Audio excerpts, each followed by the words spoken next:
Hi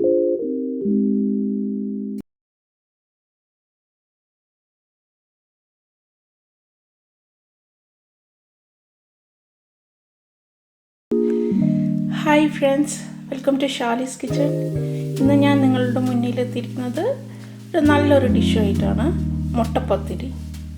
പല സ്ഥലത്തും പല പേരുകളിലാണ് ഇത് അറിയപ്പെടുന്നത്. ഓട്ടയപ്പം, ഓട്ടട, അങ്ങനെ വളരെ സോഫ്റ്റ് ആൻഡ് ടേസ്റ്റിയായ മുട്ടപ്പത്തിരി ആയിട്ടാണ് ഞാൻ വന്നിരിക്കുന്നത്. ഇതിൻ്റെ കോമ്പിനേഷൻ തേങ്ങാപ്പാലും പഞ്ചസാരയാണ്. അപ്പം നമുക്ക് സ്റ്റാർട്ട് ചെയ്യാമല്ലേ. ഇപ്പം നമുക്ക് മുട്ടപ്പത്തിരി ഉണ്ടാക്കാനുള്ള ഇൻഗ്രീഡിയൻസ് എന്തൊക്കെയാണെന്ന് നോക്കാം. ഇത് ഞാൻ 1 കപ്പ് പച്ചരി വെള്ളത്തിൽ കുതിർത്ത് വെച്ചതാണ് 4 മണിക്കൂർ. പിന്നെ 1 മുട്ട,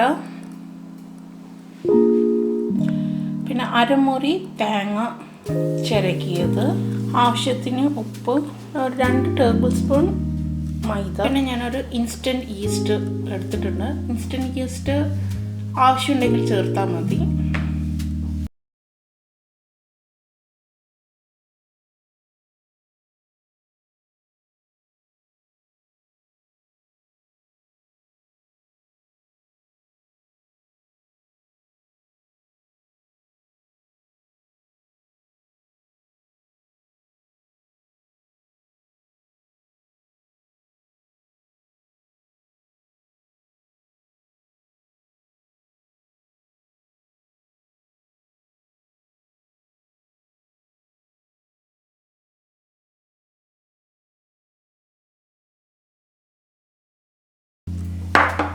എന്നിട്ട് ഇത് ആവശ്യത്തിന് ഉപ്പ് ഇട്ടിട്ട് ഒന്ന് അടിച്ചെടുക്കാം. മിക്സിയിൽ അടിച്ചെടുത്തിട്ടുണ്ട്. ഇത് നന്നായി അരഞ്ഞു വന്നിട്ടുണ്ട്. ഇനി ഇതിലേക്ക് മുട്ട ഇടാം. 1 മുട്ട മതി. മുട്ട ഇടുന്നതിന് കൂടെ ഞാനൊരു 1/4 ടീസ്പൂൺ ഈസ്റ്റ് ഇടുന്നുണ്ട്. ആക്ച്വലി ട്രഡീഷണലി നാടൻ രീതിയിൽ ഈസ്റ്റ് ഇടാറില്ല, പക്ഷേ ഇത് വേഗം നമുക്ക് ഉണ്ടാക്കിയെടുക്കാൻ വേണ്ടിയിട്ടാണ്.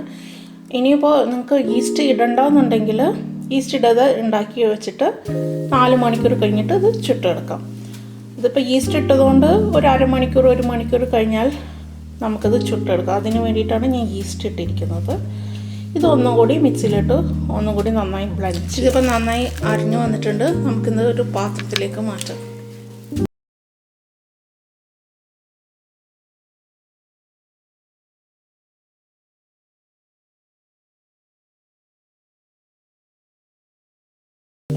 ഈ ഒരു ബാറ്ററാണ് വേണ്ടത്.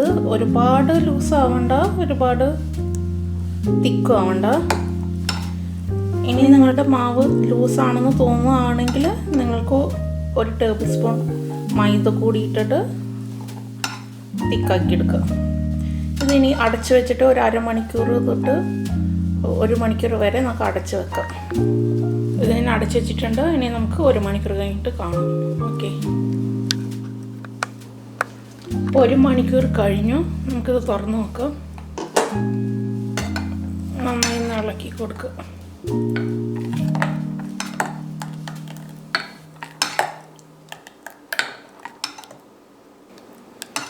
ഓട്ടട ആക്ച്വലി ചട്ടിയിലാണ് ഉണ്ടാക്കേണ്ടത്. പക്ഷെ എൻ്റെ കയ്യിൽ ചട്ടി ഇല്ലാത്തതുകൊണ്ട് ഞാനിപ്പോൾ ഒരു നല്ല തിക്കായിട്ടുള്ള ഒരു പാനാണ് യൂസ് ചെയ്യുന്നത്. ഈ പാൻ നന്നായി ചൂടാവണം, എന്നിട്ട് മാത്രമേ മാവ് ഇതിൽ ഒഴിക്കാൻ പാടുള്ളൂ. പാൻ നന്നായി ചൂടായി വന്നിട്ടുണ്ട്. ഇനി ഇതിലേക്ക് 1 തവി മാവ് ഒഴിച്ചു കൊടുക്കും.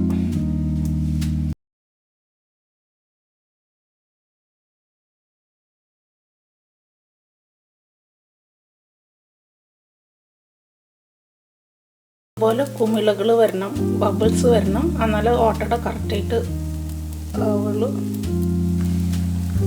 ഇതുപോലെ ബബിൾസ് കുഞ്ഞു കുഞ്ഞു ഓട്ടകൾ വന്നാൽ അതിൻ്റെ അർത്ഥം നിങ്ങളുടെ മാവ് ശരിയായി എന്നാണ്. ഇനി തീ കുറച്ച് കൊടുക്കുക, എന്നിട്ടൊന്ന് അടച്ചു വെച്ചിട്ട് ഒന്നുകൂടി വേവിക്കാം.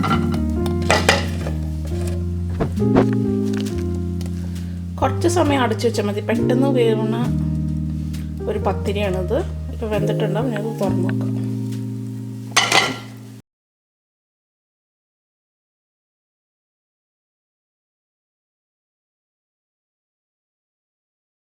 നല്ല രീതിയിൽ വന്നിട്ടുണ്ട്.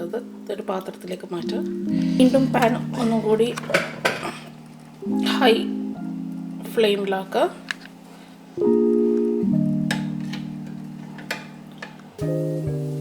ചൂടായതിനു ശേഷം അടുത്ത ഒരു തവി മാവും കൂടി ഒഴിച്ചു കൊടുക്കുക.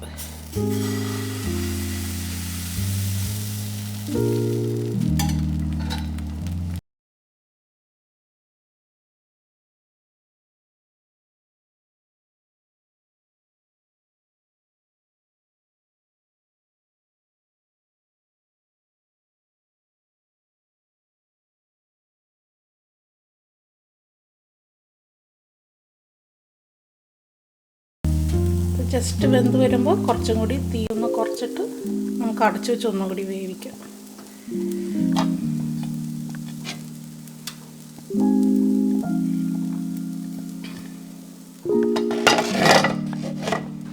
എപ്പോഴും നമ്മൾ ശ്രദ്ധിക്കേണ്ടത് ആദ്യം ഇത് മാവ് ഒഴിക്കുന്ന സമയത്ത് ഹൈ ഫ്ലെയിമിൽ വെക്കണം. പിന്നെ കുറച്ച് കഴിഞ്ഞിട്ട് അത് മീഡിയത്തിലാക്കി വെക്കണം. മീഡിയം അല്ലെങ്കിൽ ലോ ഫ്ലെയിമിൽ. നല്ല രീതിയിൽ വന്നിട്ടുണ്ട്. ഇതൊരു പാത്രത്തിലേക്ക് മാറ്റാം.